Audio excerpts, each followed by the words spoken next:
Hello EFD squad and welcome back to Euro Roundup where we go through your winners and losers from the weekend just past. Joining me is a man who is not left indefinitely. It's Patrick Van Straten, everybody. It was quite touching that people cared that you'd left when you don't really care about them. I care more about them than I do about you. Hurtful. And Saw it coming. And certainly about Joe. Vicious. I mean, that's to be expected. He's scumbag. He's Pure, the worst. Pure scum. Talking of scum, we move on to our first fan at Max Vigor. Sounds like some sort of porn baron. Mucho respect to you, mate. And he's put Cavani as our headline story. Yeah, Cavani scored in PSG's 4-0 rout of Montpellier this weekend. He's now PSG's all-time top goal scorer. And actually, this is only his 5th season in Paris. That's it incredible. feels like he's been there forever. Yes, the 30-year-old now has 157 goals in 229 games. He's got 0.7 goals per game since going to Paris. So that's an Ibrahimovic, 0.9 goals a game, but actually fewer goals overall. And he'll be disgusted to see his record go over to Cavani. Really, really remarkable though. Cavani's played on the wing for a lot of the time. He didn't take penalties for a lot of the time. Neymar's still trying to take penalties off him as well, and yet he's consistently put up crazy scoring numbers. So congratulations to him. A scorer of great goals as well. Yeah, also a misser of great chances. But I'd take that.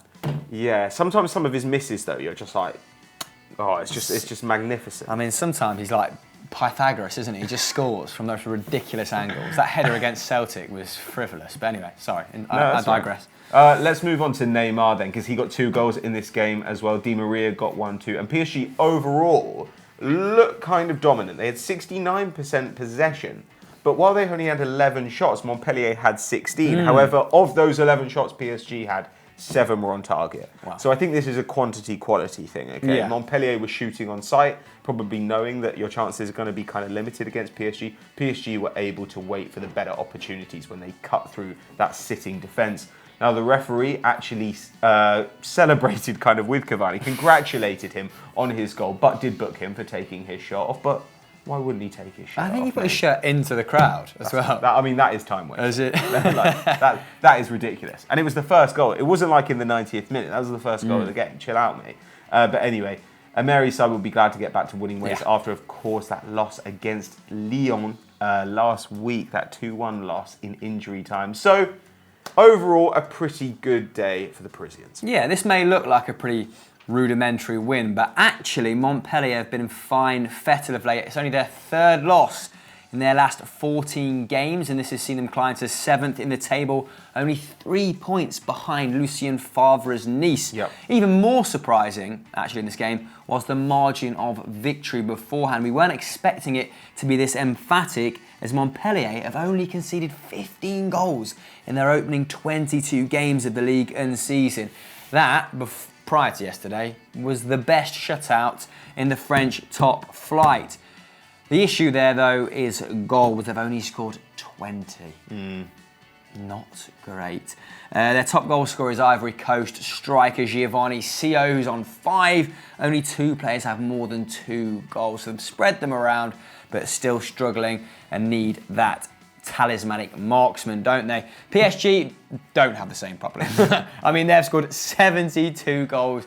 That's the most in Europe's top 5. 2 more, I believe, than Manchester City, who are somewhere in the region of 70. They're averaging 3 goals per league and game. They've been absolutely irresistible, as that starting 11 on paper would intimate. They now have a cup semi-final against Rennes on Tuesday. Okay. Do we think they're going to do a domestic treble? It's hard to see how they wouldn't, unless some of the cup fixtures start to interfere with the Champions League. Because I think they're now at the point, aren't they, PSG, where the success of their season is gauged purely on the Champions League, pretty much. You expect them to win the league, even though they didn't last year. You expect them to win the league. And it now comes down to about 4 games a year they care about, which are the knockout stages of the Champions League. I mean, the strength and depth is incredible, isn't it? Pastore off the bench, Thiago Motta, Draxler. Who else are we talking? Hatem Ben Arfa still at the club. Currently Lucas Moura as well. Lucas It looks Moura. like he might be on his way to Tottenham. That's something to keep an eye out for. Yeah, we discussed that briefly. on winners and losers very briefly. I think I actually just pie it off as a subject. I would never watch it. Moving on to our next section. First losers of the week are Inter Milan. This comes from @Mamuna Gabamu.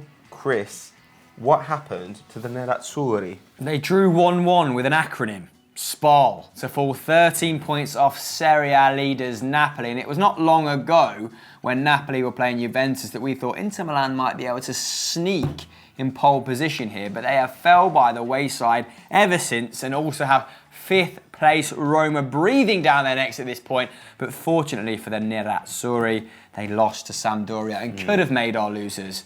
But given the circumstances, we thought we'd put Inter in there instead. Bored of talking about Roma. We spoke about them on Continental Club, didn't we? Sure. So, pine them off. They have now failed to win in 9 consecutive games in all competitions. They've drawn 6 games, Pato. Jesus. Basically, if Mauro Icardi isn't finding the winner, no one is.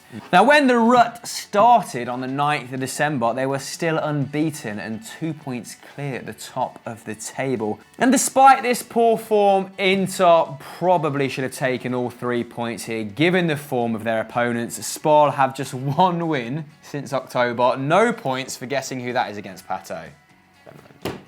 Yes, Benevento. Points don't make prizes.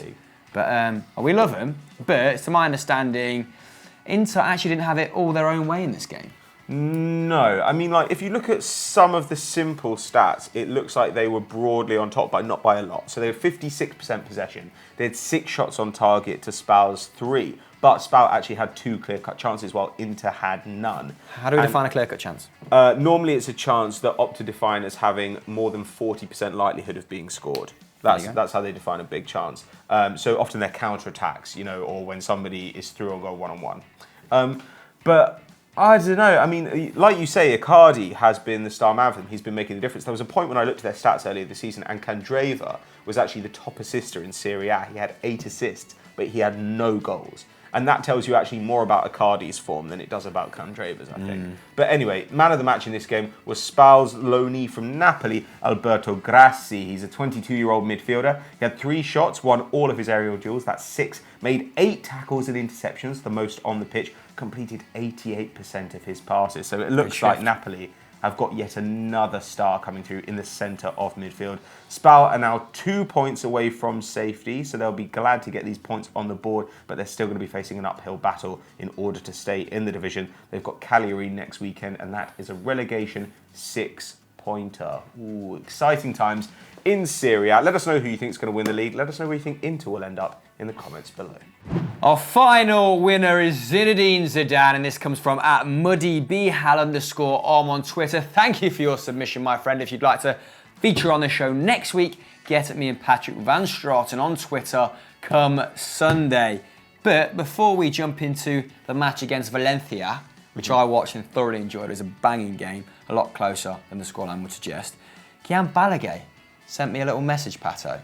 He thinks Pochettino might be the next Real Madrid manager. Ooh. But sooner or later. Roll VT. Right, I need you to put yourself in the shoes of Mauricio Pochettino. Imagine this situation, and this is pure hypothesis. Real Madrid want him, and he has to choose between going to Real Madrid and stay at Spurs. And loyal to both Espanyol and Spurs, he's determined not to coach Barcelona or Arsenal. Fair enough. Basically, what's important in life, not just in football, is to enjoy what you're doing, certainly, but to be able to create, to be given the opportunity to create something that's going to places, a project with legs. That's what Mauricio Pochettino has done at Spurs. To leave, in my eyes, wouldn't make any sense because he sees what he's doing as something to continuously cherish. And I do feel that Real Madrid will be there in the future. No need to do it right now. In life, you kind of push, you spend time looking for that kind of place where work becomes life, life becomes work, and where you enjoy it. Basically, he's got that place now. So I wouldn't leave it. But would you? Would you go to Real Madrid if they approach you? Yes, thank you, Guillem, for your insight into Spanish football. Obviously, we have none, but we're gonna soldier on anyway. Real Madrid won their second La Liga match in a row after beating Valencia away 4-1. What a huge result that is. Now, coming into this game, Valencia had only beaten Real Madrid twice in their last 17 games. They had 6 draws, they had 9 losses. So they were expecting it to be difficult, and as a result, perhaps the scoreline won't be such a surprise. But it was a little bit surprising on the balance of play. Real Madrid have 57% possession. They had 13 shots to Valencia's 11, had 7 on target to Valencia's 4. But overall, that's pretty close, Right, Real Madrid last season were putting up absolutely huge numbers. On average, they were shooting around 20 times a game, and they're just not getting that same volume anymore. Perhaps in this game, that's slightly attributable to Marcelino's solid defence. Now, Cristiano Ronaldo continues his upturn in form. He scored twice, both from the penalty spot. That brings his total goals this season to 20, which is kind of low-key pretty good. We haven't really noticed, but he's been climbing up, particularly with help from the Champions League, where his scoring rate continues to be excellent. He's got 20-plus goals in each of his 9 seasons for Real Madrid. That's in all competitions. Pretty impressive stuff. The model of consistency, even when he's going through a little bit of a dry spell, he somehow manages to get goals on the board. Now, we want to give some props to the defensive midfielders in this game. Casemiro and Kondogbia, who made 20 tackles between them. That is absolutely nuts. And that really shows you where the battle was. Right in the centre of the park. Yeah, it was a really compelling game. Both teams sort of architects their own downfall at various points, surrendering possession at will, but it made for a fascinating encounter. Like you said, Kondogbia and Casemiro, great in midfield, as was Luka Modric, divine on the ball at times. But it was frantic, it was end-to-end, but no doubt the happiest man at the Mestalla will be Zinedine Zidane, who was under a certain amount of pressure beforehand as he was trailing to Valencia in a bid for the last of those Champions League spots. Imagine if Real Madrid didn't get Champions League football. I would love it. That would be hilarious. I think they finished 5th, didn't they, in the mid-noughties. I think they finished 6th Once. Yeah, in the Depor days. But that's not going to happen. As we've said countless times, they've been unlucky at parts of this season, and everything seems to be coming together. They seem to be galvanising. Zidane, here's a little stat for you. He's now won at 21 of the 24 stadiums he's visited as a coach in the league. The other 3 being the Ramon Sanchez Pizjuan, which is Sevilla, Montpellier, who I do not know plays there at all, and the Wanda Metropolitan, which is of course Atletico Madrid's new stadium. One man who is at the Mestalla who won't be a happy bunny, but with the result anyway, not so much the application and effort of his players, will be Valencia manager Marcelino, whose side were well in the game until the 80th minute. It was 2-1 into the dying embers of the game, like I said. At one point, Keylor Navas had to make a brilliant save with his foot, down hard low to his left. Rodrigo passed up a lot of good chances, and they lost Guedes, who we've been raving about all season, at the half-time mark, who was absolutely fantastic. What's wrong with him? 45 minutes. I tried to research it this morning. All I could find was information on his injury from November 2017. So I'm not sure, but I've not heard anything serious as of yet. And normally no news is good news, but he's been brilliant this season, and he was their most dangerous player by far. Though Santi Mina played really well as well. Great link-up play. He's got much quicker feet than I anticipated, than I thought. But he looks like, well, I think he got his 8th league goal. He looks like he could have a fairly good season for Valencia. But, like I said, this may be a turning point for Zinedine Zidane's men, especially if he can keep the BBC fit. This was the first time they started together in 270 days, although when you've got people like Kovacic and Asensio coming off the bench, both of whom got an assist. I think Kovacic had been on for 2 to 3 minutes before he got his assist. Cool.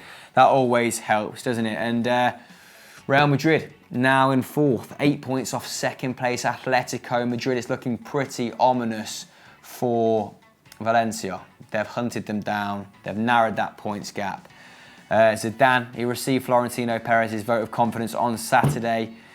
But Pochettino, those rumours continue to hang around, don't they? I wonder if he's a couple losses away from getting the sack. What do you think, guys? Let us know in the comments below. Our final losers of the week are Lyon. Now, they had an opportunity this weekend and they did not take it, but at Heidemosen thinks they need to be in. Idiots. Pate. What a monumental performance and victory against PSG last weekend. And then Bruno Genesio's men, who had the chance to go clear in second, threw that away this weekend after losing 3-1 to Bordeaux. The Girondins. Yeah? Yeah. Nailed it. Especially as I believe Marseille and Monaco played each other as well and drew. Yeah. So they could have put some daylight between them and the chasing pack in terms of Champions League football. They also surrendered their unbeaten run in Ligue 1, which stemmed back to November. So no one really saw this coming, except maybe Malcolm, who was star of the show. He's been star of Bordeaux's season, hasn't he? 2 chances created, 4 dribbles completed, which was a match high, and he made 3 tackles as well, so really putting in a defensive shift as well. He also scored a penalty, one that he won himself, with a horrific dive, it's got to be said. Mate, the dive is so bad. Absolutely dreadful. After, I think it was de Preville had already put them 1-0 up. The only under-21 player, Pato, who has more goals in Europe's top 5 leagues is Kylian Mbappe, and at this point he doesn't count because he is mental. Mbappe actually has the most assists of any under-21 player in Europe's top 5 leagues as well, so he's having a storming season.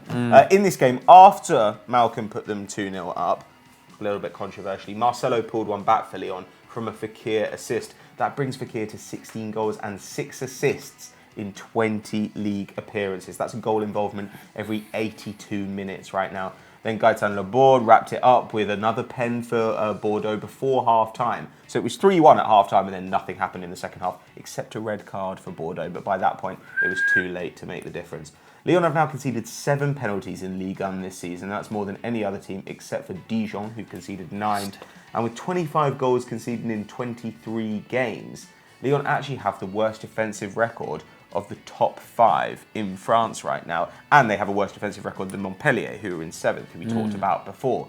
They're conceding at a much higher rate than other people, and they're kind of relying on their attack to bail them out, which, to be fair, has mostly worked so far. Next up, they go away to Monaco. Of course, they just played Monaco in the Cup and did beat them 3-2 away from home. But it is a little bit sad. They're now level on points with Marseille. I believe they're on 48, and they could have had an advantage going into that game. Where will they finish? We want to know from you. Let us know in the comments below. Time for our highlights and low light. Now I'm going to start with a glass half full. My highlight is 3-pronged this week. Okay. I received a tweet from this guy saying that every time he looks at my Twitter profile, he thinks it's Kim Jong-un. You do the same, huh? Supreme leader vibes, incredible lids. Just call me Kim Jong-don. No? Anyway, moving on.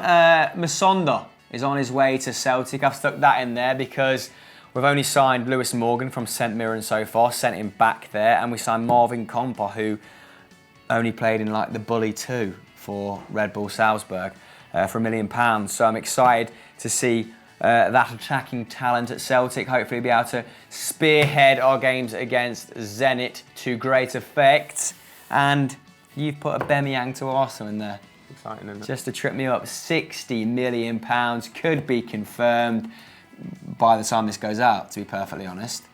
Temps is convinced it's going to go out tomorrow, but me and Joe were discussing this on winners and losers. How do you incorporate him into that side, Pato? You're the Arsenal fan. Give me a viable working formation now with the players you've got, including Aubameyang. I think it's quite easy. I think you do 4-2-3-1 and then you play Lacazette on the left of that 3. Because when Alexis played there, he didn't really play on the wing. Like, he ended up front half the time anyway. And so I think that would mean Lacazette's always wanted to drop deep, and Aubameyang doesn't want to do that. So Lacazette's link-up play will work in slightly deeper areas, and Aubameyang running in behind should give him a little bit more space to do things. All those good shots in the box, though. 3.5, is it, Lacazette this season per 90? But he's always found those. He found those even when he started out as a winger in Lyon. I mean, look, don't get me wrong. I think it'll be to the side's detriment. No, I think it'll probably... I don't know how seamless it'll be immediately, but I think that they'll probably find a way to work together, just because the way Lacazette plays, he is quite selfless. And I think that... I don't know. It could be genuinely quite entertaining to watch Arsenal for the back half of the season, which would be a novelty. There's no Charlie Masonda, though, is he? Moving on to your low light. No, it's good, mate. Low light. Arthur Masuaku. Now, we've all been quite excited about Masuaku. He's been having a really fun season. huge numbers of dribbles in the Premier League, and he's still pretty young as well. I think he's 24. But he now faces a long ban, which could be more than 6 games after spitting at an opponent during West Ham's 2-0 FA Cup loss to Wigan at the weekend. Now, he suffered a pretty hefty challenge from Nick Powell, got up, spat at him, was sent off in the 49th minute, and obviously West Ham ended up losing 2-0. Now, David Moyes has been pretty unequivocal about his feelings on this. He came out and said Masuaku's actions were despicable, his word, not mine, and said the club will add a punishment of their own to whatever the FA mete out to the player. It's a bit of a pity given the strong season that Masuaku is having, but to be honest, don't spit at people. It's gross. It's a dick move. Pascal Gross. It's Pascal Gross, yeah. So guys, thank you for watching. If you're still with us at this point, send a screenshot to me and Pato and we'll hit you back up on Twitter. Not a problemo. Patrick Van Straan, what else is on that these fine, beautiful people should watch? We should stay after right 20 minutes of this. Now, I can't believe you steps all over me. Yeah, head over to 90 Plus 1 Facts for our 90 Plus 1 Facts about Alexis Sanchez. It's already popping off, mate. If you want to learn everything about that guy, including whether he does or does not have sex with his dogs, or just goes to third base with them, check that out. And, stay right here on Euro Football Daily, everyone's favourite base. Bye.